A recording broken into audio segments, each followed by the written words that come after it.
Welcome to Off-Kilter, a podcast about the fight for economic liberation and what it will take to set us all free, powered by the Century Foundation. I'm Rebecca Vallis, and every week I go behind the music with visionary leaders working to reshape America's off-kilter economy into one where everyone can thrive and access the shared abundance we all deserve. I think of it kind of like a weekly trip to the Marvel universe, but the superheroes I get to talk with every week work with law and policy. And this week, I'm incredibly excited to sit down with Alejandra Vazquez-Baur, a former educator-turned-policy advocate whose work focuses on expanding supports for K-12 immigrant students, especially newcomers and multilingual students. I had the pleasure of getting to meet her through a 2-year policy entrepreneurship that she did with the Next 100, a startup think tank created by the next generation of policy leaders, which actually lives within the Century Foundation. Alejandra, welcome. I am so excited to have you on the show. Thank you so much, Rebecca, for having me. It's an honor to be here, to talk to you, to be on your show, and to, talk a little bit about the work.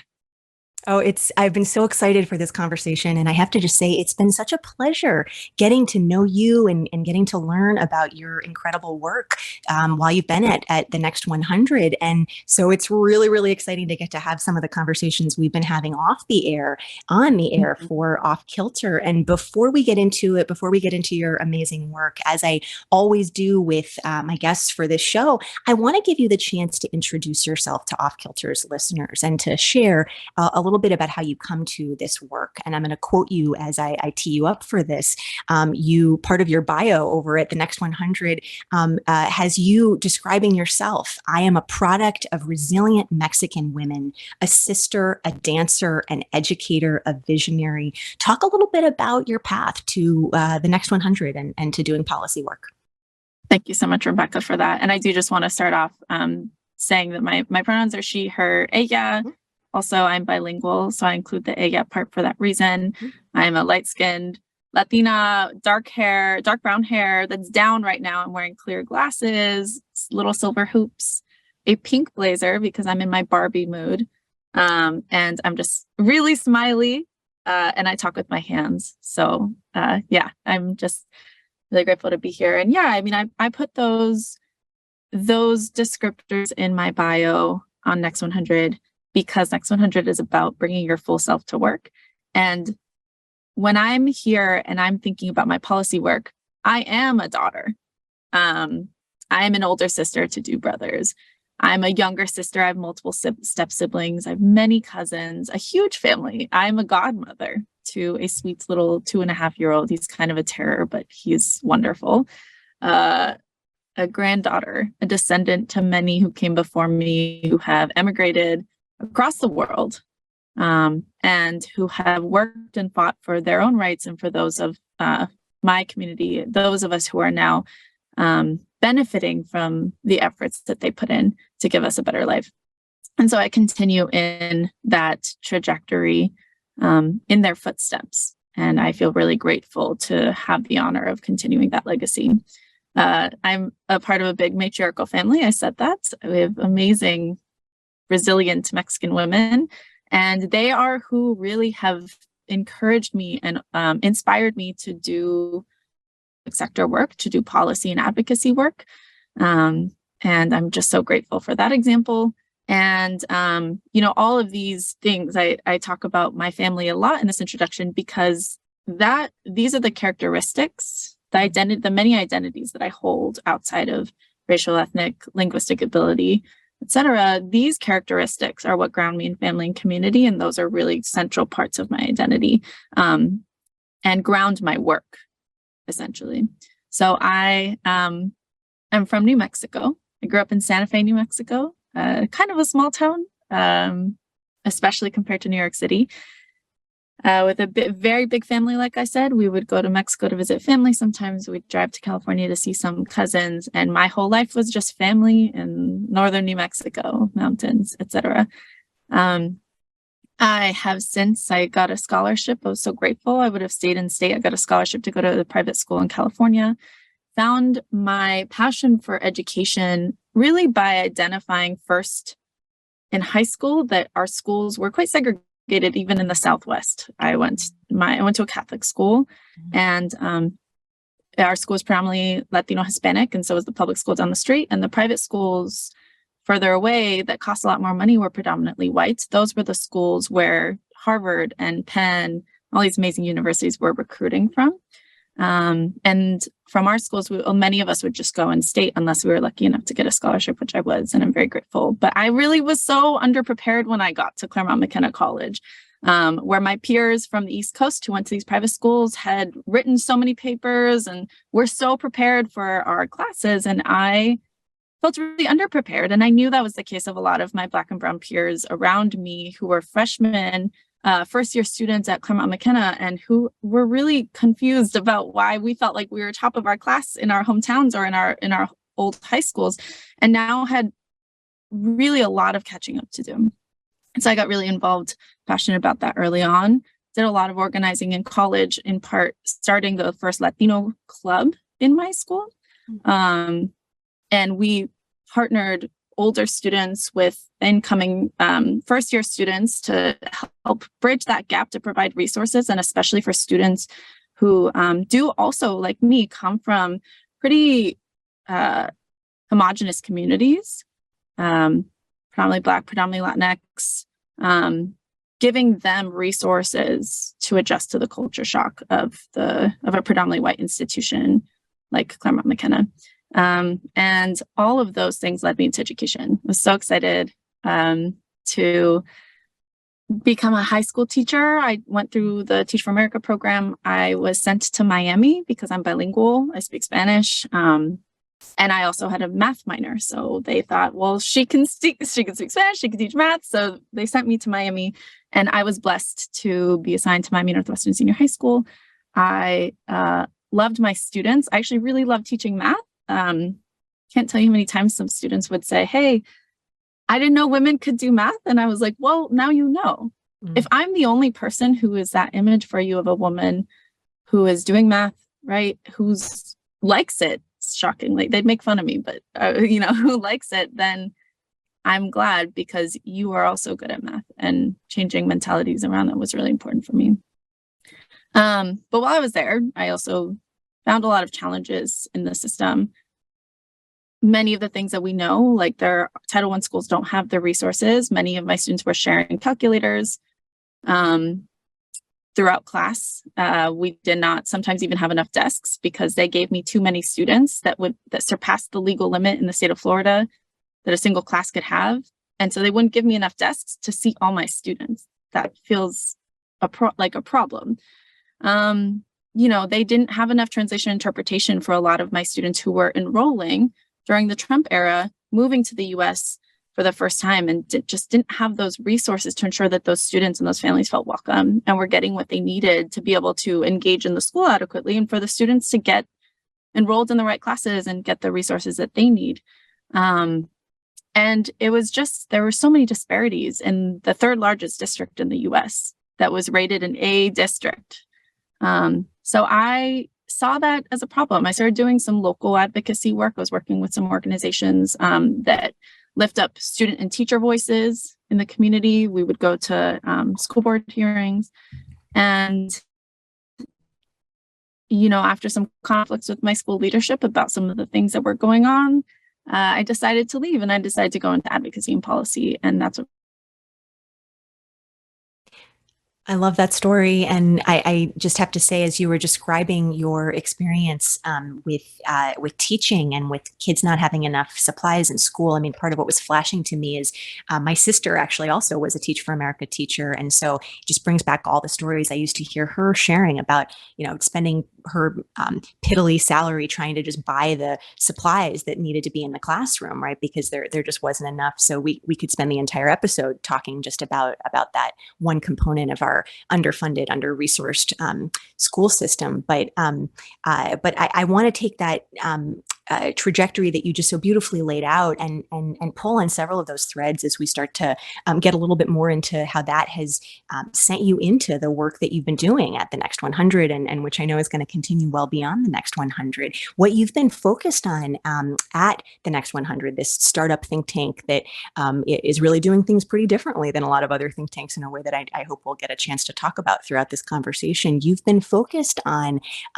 expanding all different types of supports for immigrant students in the K-12 system, and especially newcomer students and multilingual students. You've been talking a little bit about the picture for students generally, right, in the math classroom as you saw it, but help bring that additional layer into the picture. And then that'll obviously take us to some of the work that you've been doing.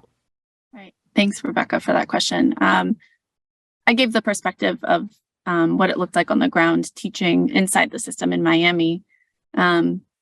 One thing that I knew as I was seeing that with my students, I also knew that my peers growing up in New Mexico, which also has a large immigrant community, I'm a part of it. I'm a part of a mixed status family. I had cousins who were moving to Santa Fe when I was growing up. They were also struggling to receive the same supports that those of us who were born in the US, even if we were English learners as well, could get, because they were not getting the same patience that other students were, that we were getting if we were born there. And so all of these structures are the same ones that I was seeing as a teacher in Miami, Florida, decades later. So I knew, just from that, I knew that this was a larger systemic problem and not just a Miami-Dade County problem. And since then, of course, part of coming into policy and advocacy was researching, where does this come from? How prevalent is this across the country, and pulling some of the stats. Unfortunately, we don't have perfect data systems to track immigrant youth. Part of my work has been around identifying data and how to safely collect data on newcomer youth, because it's important. If we can't actually point to the problem, if we don't collect the data to know where students are, what they're, how they're doing, we can actually advocate for better results and resources for them, right? And so that's one frustrating thing. However, since I started here, I've been using a lot of proxies, or like looking at other students who share overlapping identities with newcomer students to help use that data as an example for our youth. So one example is that English learners during the pandemic, English learners or multilingual learners experienced disproportionate upticks in absenteeism throughout the pandemic. So it was an increase of 158%. So those students were missing 158% more, or experiencing absenteeism 158% more than the overall population that was missing 88% experiencing during the pandemic from 2017 to 2021. That's a big deal. You know that students who don't speak English were missing school a lot more, perhaps because they weren't accessing the same information, et cetera. And that says a lot about the school's ability to communicate with families that do not speak English, many of whom are newly arrived and immigrant families. We know that in the last couple of years, thousands of families have immigrated from Afghanistan, from Ukraine, from the Northern Triangle, and all throughout Latin America. Even this year, there have been thousands and thousands of students coming into the New York City Department of Education, 14,000 just since last August enrolled in New York City Department of Education schools just down the street from where I live. These schools need additional resources, not just financial, but the translation and interpretation tools to support families, like I've been saying, additional desks, additional teachers, additional mental health supports for their families as they transition into school, and trained enrollment folks who can support them.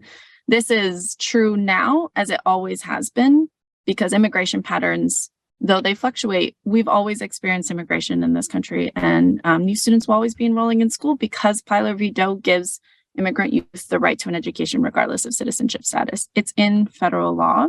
And so we have to ensure that our schools have the resources to support the students who are coming and enrolling in our schools, as is their right.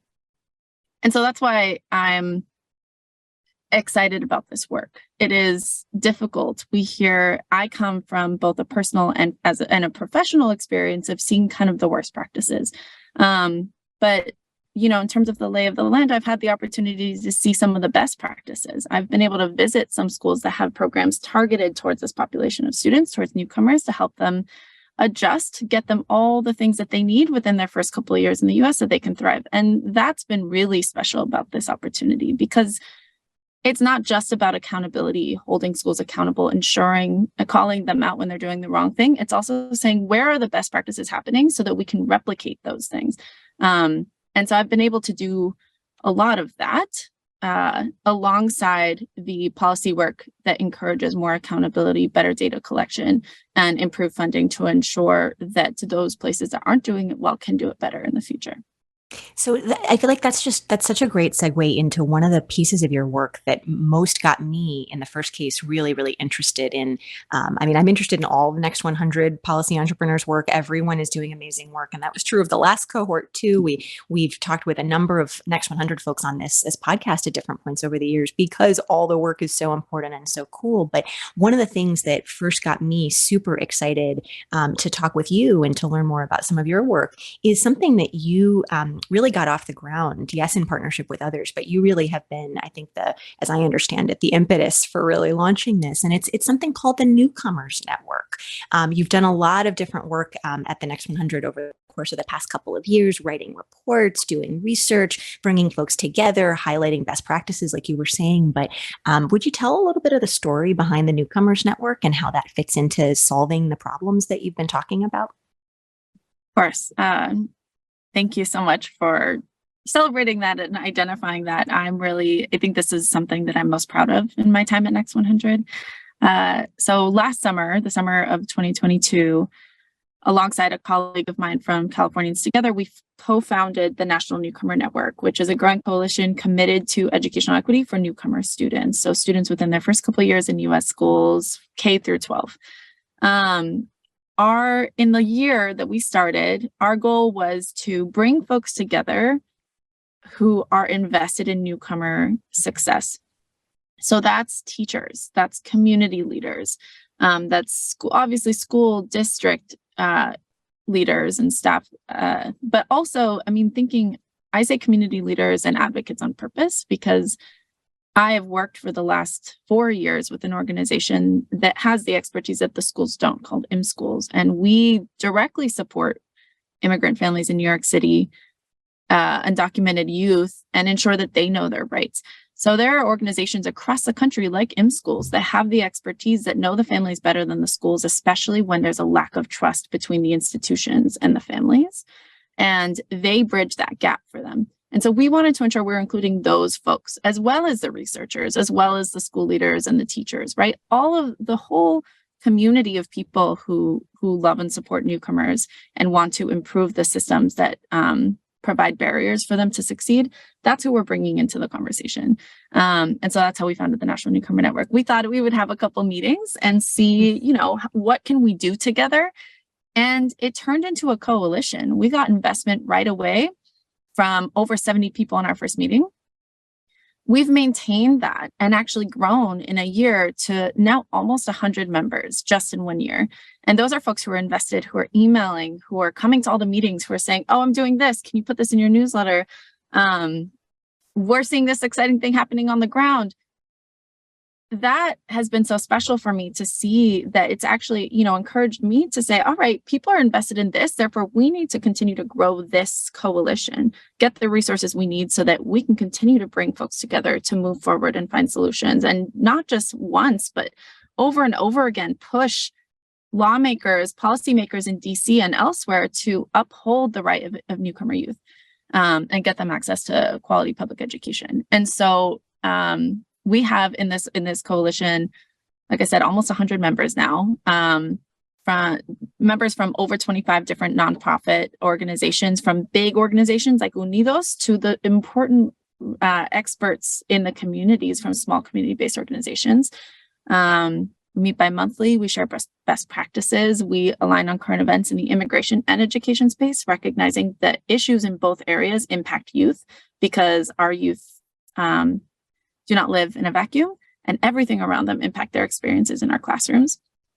And then we're working on a policy platform that we plan to put out at the end of the year. It's exciting work. It has pushed me to grow a lot. I think of myself as very organized, but running a coalition of about 100 members, organizations, experts in their fields, and folks who are really busy because they're teaching hundreds of students a day.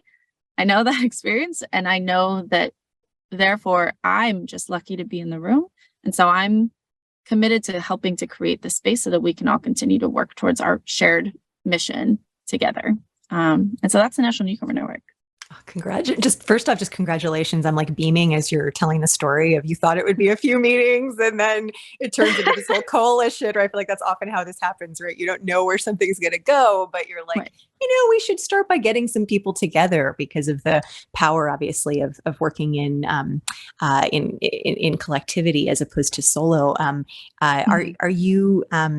Has anything surprised you about the newcomer network? I mean, obviously, it's becoming a thing. I think itself is a surprise, but in addition to the ways that it's pushed you to grow, I'm feeling called to ask if you feel that there are any surprises that have happened along the way, or particular lessons you've learned through that experience so far. I think people will always work hardest for the things they believe most deeply in. So. I feel really grateful that folks have stepped up who are executive directors of their own organizations and run these national or these huge organizations. And they're saying, I will commit extra time to help make sure that this thing continues. That was kind of a surprise to me because I recognize that folks have a lot going on. They have their commitment to their communities, to their work that they're getting paid for. And this work is not paid, right? But we know that people are tied to work that aligns with their personal missions and their personal values. And I just feel grateful that we've found enough people who feel that this work is a part of that personal mission and that personal value. And so, yeah, that has been a big part of the surprise. And as we grow and we're thinking about our strategic plans for the next couple of years, part of that is saying, all right, who's all in? How can we support each other? How can we maybe get some funding so that this could, so that we can ensure that we're all paid for our labor, but it is a labor of love, and we're all kind of doing it together. And that really surprised me, and I'm also grateful for them. Well, we're building a family sort of here, and I'm so happy. Building a family. I love that. And I was going to say, and I didn't mean to interrupt you, that I know that some of the people who listen to this show are folks across philanthropy. So funders listening, this is definitely a project that needs some resources, as you've been hearing. Alejandra, you just used the word personal mission. And so that makes me want to ask you, and this is something I love asking folks who are leaders in this work, and you certainly are, and you've been describing some of the incredible work you've been doing, even in just such a short period of time working at the national level. Do you have a personal mission statement that drives you? And if so, would you be comfortable sharing it and how you came to find it? Of course. I think the simplest way to break it down for me is that the best work happens in community. I don't think we alone can make all that much change if we're not with others who share those same values and want to move in community. This is just tied to how I grew up. Again, it's a generations of Mexicans, Latinx people of color who have fought together in coalition and community for what they need. People bring all their different perspectives together to build the strongest movements. That's how we've always achieved change. And I think for me, I will always do research, and I will write, and I'll do my work as I see fit. But I think the best part of my career, and I hope my life, will be where I can find community to push forward on things that we together, not just me, we together really believe in.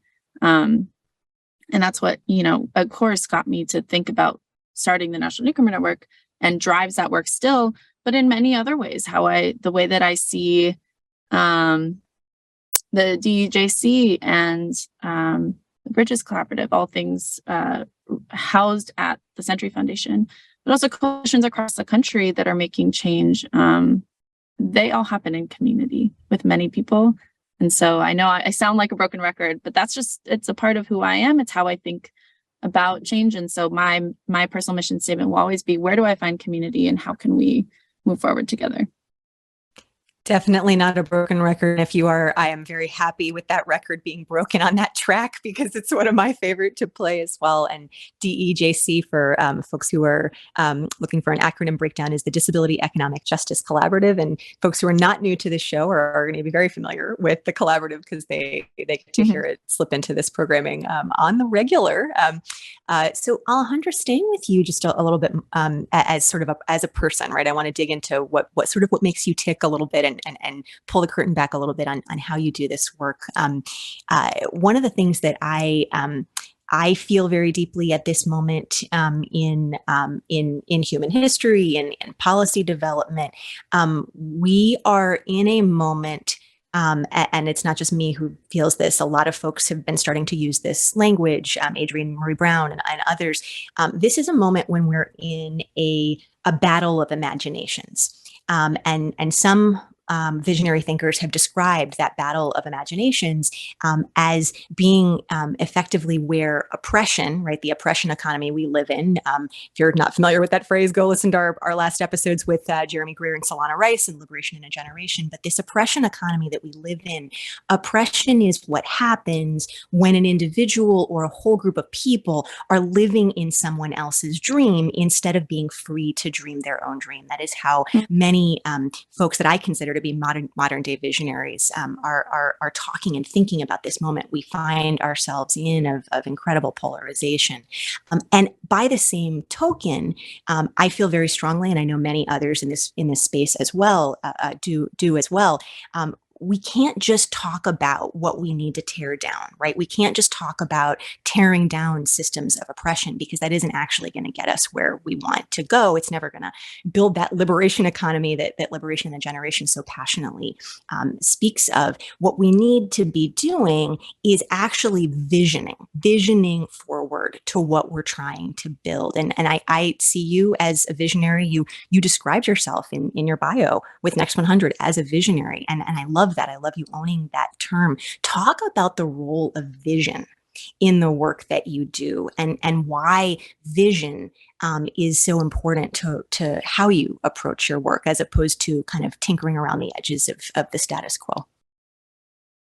I think that's so important. And, I think I learn the most from my students. I'm going to just start there thinking about an activity I would do a lot with my students at the end of the day. Like, we'd finish our math work, they'd turn in their exit ticket, which is their kind of check for understanding for the lesson for the day.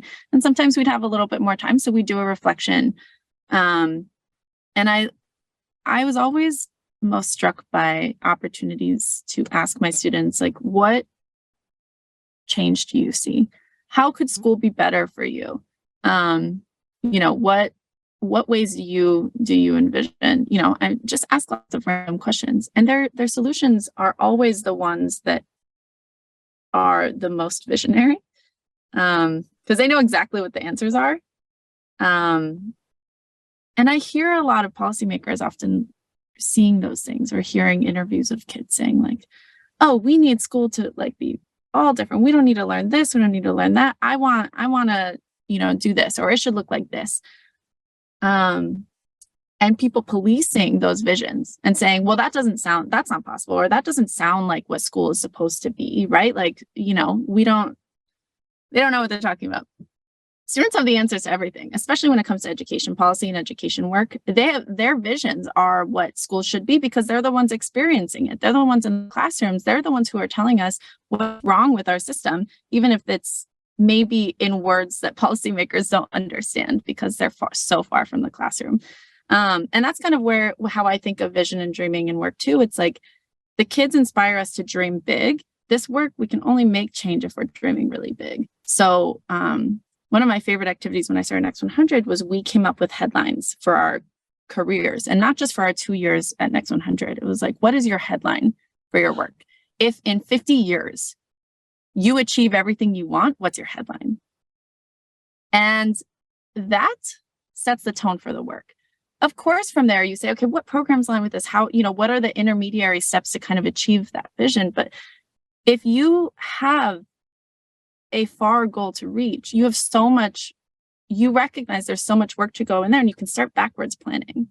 But if you say that your vision for a better school system or for a better world that you live in, better access resources for community is something that is very close, something that is, sort of conservative in what you're asking for, then you're doing a disservice to everybody who could benefit from the reach that you have.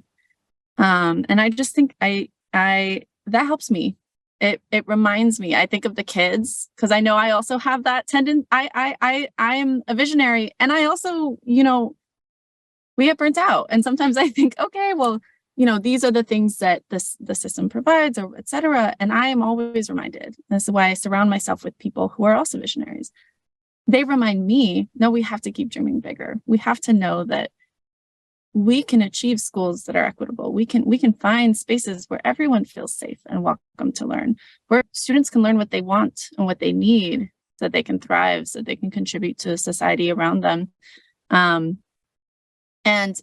having that is helping to direct my path, keeping me focused, the headliner. And so if anybody else out here is thinking about, okay, like what's my, we all run into like roadblocks in our careers, totally makes sense. I'm in a period of transition too. That headliner, that vision is what's helping me stay the course. It's saying, okay, what are the different ways that I can achieve that in the end? It could look like a lot of different turns, a lot of different things, but how can we get to that point? What was your headline? That, if you don't mind my asking, I'm sorry, I put you on the spot there, but I'm curious after all that, because that was beautiful. I'm so curious now what the headline is. Yeah. I don't remember word for word, but I know that I said that finally schools have all the resources and everything that they need. Students are happy and can learn as they want. It was something like that, specifically focused on newcomers in this case, but I believe that across the board. And I know that I want all students who are historically marginalized in our school system to feel like they get what they need to succeed. And so I'm excited to keep moving in that direction. Oh, I love that. And I love that I've actually getting chills as I'm processing that headline, and students being happy, having everything they need. I mean, there's also just, there's such a dimension there that isn't just about, right, the dollars and cents, right? It isn't just about, do we have the supplies? It's also about the students' well-being. It's also about their emotional well-being. And I know that's core to how you approach this work. And every time you talk about it, you talk about the supports, not just being educational and financial supports, right? It's also emotional supports. There's all different other components of that. So yeah. I love that. I can't wait to read that headline in 50 years when we're celebrating all that you and your movement have achieved. The flip side of thinking about a North Star headline like that, of course, is being very aware of what are the collective limiting beliefs that we hold as a society that hold us back from being able to collectively vision that outcome. And so that's why I often like to ask folks in the course of these off-kilter conversations, if you had to pick one, what is the most toxic or problematic limiting belief that we as a collective at this point in American history, in your opinion, most need to release so that we can build that economy, that society that headline describes? I mean, that's a hard question because there are so many things. You can pick a few. If you need to pick a few, you can pick a few. Yeah. I think the first thing that comes to mind is the bootstraps mentality. I think we know this. The bootstraps mentality means you pick yourself up by the bootstraps. You're an individual. It's tied to the American dream. We are coming to a time now where many folks are having to contend with the fact that that's not true, especially for historically marginalized communities. We know that that's not true, right? The systems are stacked against many of our communities, many individuals, to be able to achieve that American dream as it was described years and years and years ago. But I think even liberals, as we say we don't believe in the bootstraps mentality, and yet we continue to hold rigid expectations of those who work in policy, of those who work in education, of those who work in these spaces that are supposed to make the change for society, to ensure that we don't uphold this bootstraps mentality and get the resources to communities. If we have those same rigid expectations of the folks working in this space, then how are we supposed to get rid of economic instability and a toxic society, educational inequities, and all the other issues that are wrong? I think the best idea is that the whole reason I say this, because I of course believe in the Next 100 mission so much, that the best ideas come from folks who are directly impacted. The bootstraps mentality impacts those exact folks from being able to access spaces where we can make change. And so even if we need to change the fact that those barriers exist to give voice to those most impacted. And if you don't get rid of those barriers, you don't actually believe in getting rid of the bootstraps mentality. That's you still live and are harmed by that mentality, and that impacts the ability for policy to make real change for real people. And so I would start there. I mean, again, youth, young people, immigrants, folks of color, disabled folks, we all know the right answers together. And so getting those folks in the room, getting rid of all the barriers that keep us from those rooms, and changing the room so that we can be that room. First one. I love that answer, and I feel like some weeks we could rename this podcast like "Taking Down the Toxic Neoliberal Narratives," right? Because that's really where it all comes back to. But Alejandra, as you were speaking, and as you were speaking before as well about what you've learned and brought forward from your ancestors and from your lineage, the resilient Mexican women that you were speaking about before, I also wanted to ask, and this is related, but somewhat of a separate direction.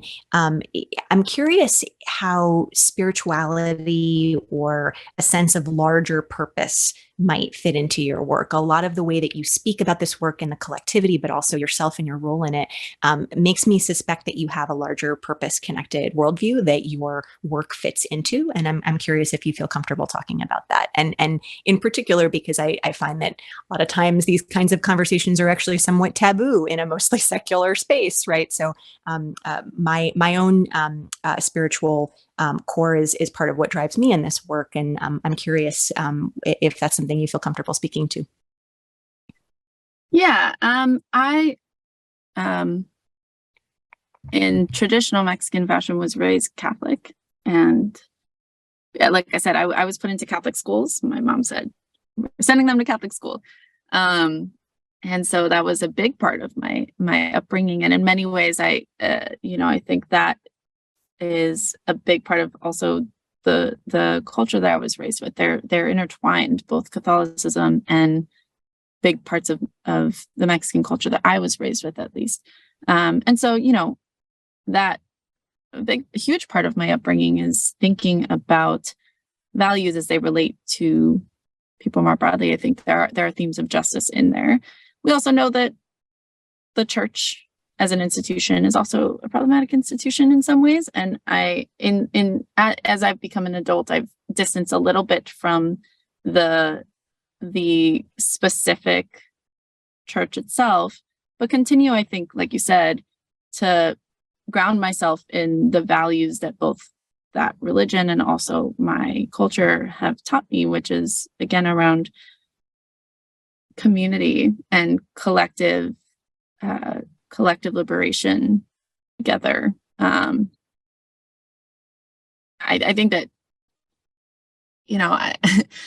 I still get the text every day, are you going to church on Sunday? And every time I talk to my grandma, who's 95, by the way, my abuelita is 95. She lives with my mom. We're very close. She's very, very special to me.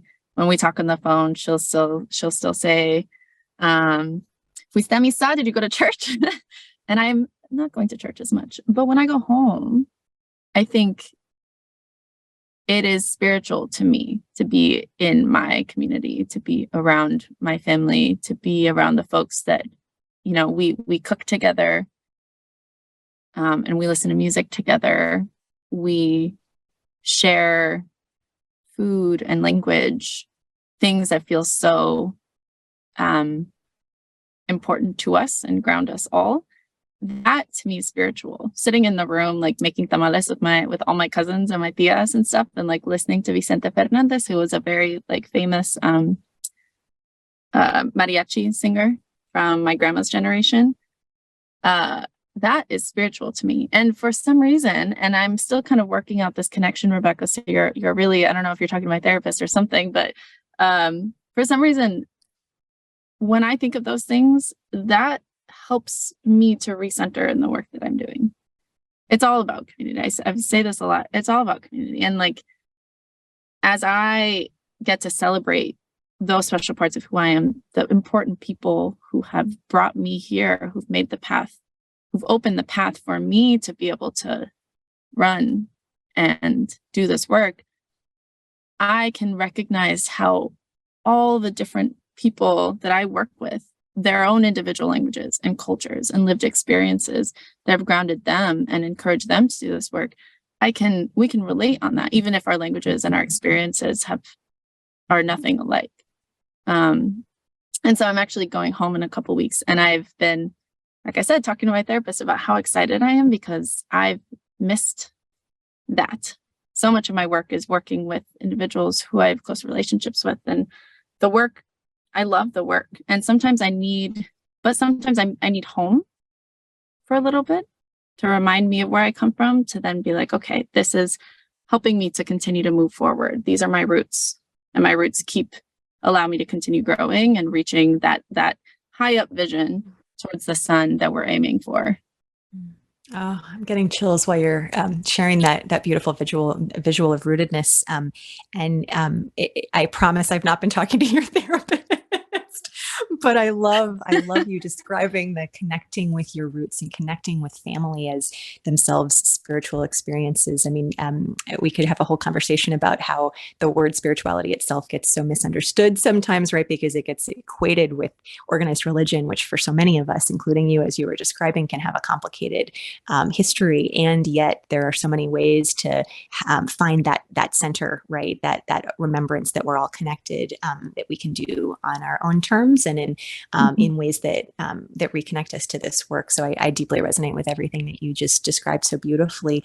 Along those lines, I want to take us back to resilience, because when you were speaking before, when you were introducing yourself and talking a little bit about the road that you've walked in this work, you used the word resilience several times, and in describing your lineage, that you're the product of resilient Mexican women. I'm so curious if you would talk a little bit more about resilience and what that means to you, and maybe how that connects to that rootedness you were describing and that centering that you do, and I think that's going to take us into a different chunk of this conversation as well about self-care. Resilience, what does that mean to you? Resilience is such a complicated word. I use that to describe the women in my family because they truly are resilient. And resilience to me means survival. And in, I think, the most difficult of terms, it means survival. It means like finding solutions. It means, I think we can be resilient as individuals, but resilience also points to leadership. And I think that, finding paths forward and moving forward, working through obstacles with others, that's how I think of resilience, especially when it comes to at least my family, speaking for them. And so, I think obviously that's a challenging word, as I said, because I wish we didn't have to be resilient. I wish it was easier. I think the women in my family have put up with so much coming to this country, navigating discrimination and racism in California when they first arrived, continuing to navigate systems that harm them, both accessing healthcare, as my mom has a really difficult time accessing healthcare, as she lives with many physical disabilities and continues to navigate the health system. As people who are impacted by the criminal justice system, being resilient is I think an effect of these systems that are broken, that we're trying so hard to change. But it's hard to change them if we don't have support and strength that comes from the people around us. And so I describe my family as resilient, recognizing those difficulties and the the difficulties of the word and the contradiction there, because I don't think I could do this work if not for the sacrifices of the resilient women before me. That's beautiful. And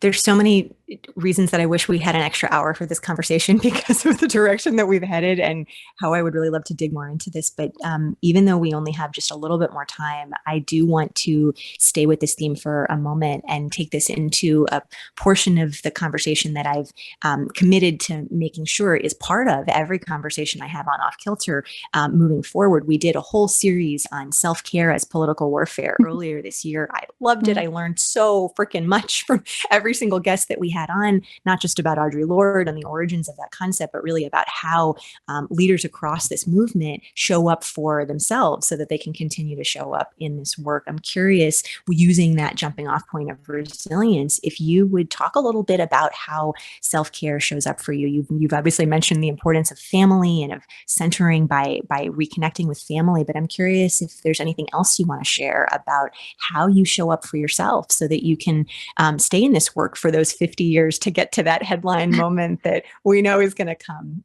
So curious what you want to share along those lines. Yeah, so important. It related to the family thing, but I build deep connections with people, and I, in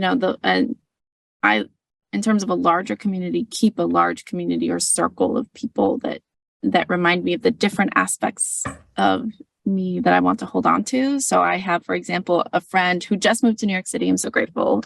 She was a college friend of mine, and we were math majors together. That side of me that was very, loved numbers, and we learned together. We navigated that space as two of the only women in our math program at the college. She now lives here. We go on runs together. She reminds me of a person, a phase of myself that is far back, many years back. I'm not connected to that side of me, that sort of like numbers based person anymore, who is in college, but she brings that out of me, and it's so fun to have her near. So friends like that, people who bring out different characteristics of myself that I don't always have with me, especially in the work. I love to just give to my friendships and my relationships, even that aren't family. I love dancing. I know it says that in my bio, I'm a dancer. It's true. Somebody asked me the other day, what's a moment where you feel so happy? Movement. I started with like traditional Mexican dancing with the big skirts, ballet folklorico, but I did ballet, tap, jazz, contemporary, competitive Latin. I've taught Latin classes. I did take hip hop once. It was not great, but I was learning movement, and movement to me is really important. It makes me feel good. And so finding spaces where I can dance, whether they're formal classes or going out to dance salsa. I live in New York. It's great. I can find spaces to do that. I love music too. So, going out to dance reggaeton on the weekends. Reggaeton, there's you can dance. There's bass. A lot of the artists I are around my age, and they're from all over Latin America, and they are discovering newfound, fame, I guess, in the US. So they're playing them at more bars and stuff. And, keeping that side of me, there's so much pressure in the policy space to be of certain version of professionalism, but going out and dancing reggaeton and like speaking Spanish and Spanglish and like wearing cute fits that, I don't know, make me feel good about myself are a part of who I am, and also contribute to the work that I do, because I am a whole person that is a reggaetonera, that is a salsa dancer, that is, and all these things make me good at my job, to an extent. And so I invest in those sides of me too. I go out dancing, I go to concerts, I do these things. And that is self-care, and trying to work through the like societal expectations of a Latina woman, and trying to fight those stereotypes in the policy space are an ongoing battle that I will always face, and I will continue to run into issues, I think, to push them. But that is who I am, and I try and continue to invest in those as self-care. I read a lot. I have a lot of candles, and so yeah, that's me. I love all parts of that. And you totally took that into a place I was going to take it without me even having to ask the question, because I had a suspicion that you're being a dancer and that how movement shows up for you is connected to and actually informs how you engage in this work. So I love that you actually wove that together without me even taking you there. We're going to start to run out of time. So I only have time for just a few last questions with you. So I want to do just a quick lightning round for a couple of those, and then we'll get to close out by hearing a little bit of where your work is headed in the weeks and months to come. So two quick questions that I'm curious, but I also really love asking folks who are involved in social justice work. Question number one, what are your superpowers? And I ask that question because I do truly believe that every single person I have on this podcast is some kind of superhero in this space. Mm-hmm. So what do you consider to be your superpowers? And that might include resilience, which we were talking about before, but anything else you want to name? Building space, building community. I care a lot about like making sure everybody feels comfortable. And that's from teaching to lots to work environments, I think really served me well. So if we can consider that a superpower, I think I would call that a superpower for me. That is 100% a superpower. And I would say is pretty nicely tracking with the Newcomer Network that you described. So sounds mm-hmm. right. And then question number two, what's your walk-up song? Ooh. I'm going to give you two because I have moods. The salsera in me, the dancer, any song by Mark Anthony, but particular in my head right now, I'm thinking of Vivir mi vida. That song plays and it just feels like I get tingles in my body. I'm like, oh, I just want to move. I'm so excited. So Vivir mi vida, or Mami, which is a song by Carol G and Becky G, both reggaetoneras. One is Mexican, the other one is Colombian. I'm obsessed with both of them because they're both pushing against stereotypes that only men can do reggaeton. And they talk about their experiences, etc. And the lyrics, it's very empowering. And I just love the song. I love them. And so that would be my other one. I love both of those answers. And I just want to give full disclosure. One of our fabulous producers, Kings Floyd, had the amazing idea. And so has stepped up and volunteered to take the songs that each Off-Kilter guest answers with what is their walk-up song and actually put it into a playlist. So by naming those two songs, it's going to end up in the playlist and folks are going to get to benefit from both of those jams. Thank you for sharing that. So Alejandra, in our last few minutes, I'm gonna ask one last question, and then I'm gonna give you the chance to plug whatever's coming up for you. And so my last question to you really, I think, connects to many of the different themes we've been pulling on threads from throughout this conversation, but it's inspired by a mentor of mine who said to me recently, and so I've brought this into Off-Kilter in a few different contexts. That mentor said to me some words that really stuck with me in a way that I continue to think about deeply, almost I would say probably every day doing this work. And those words were that living in this time in human history is either an affliction or an assignment. And this obviously connects to that larger purpose and resilience conversation we were having before. But I'm curious, what advice do you have for advocates in this work who are looking to accept the assignment?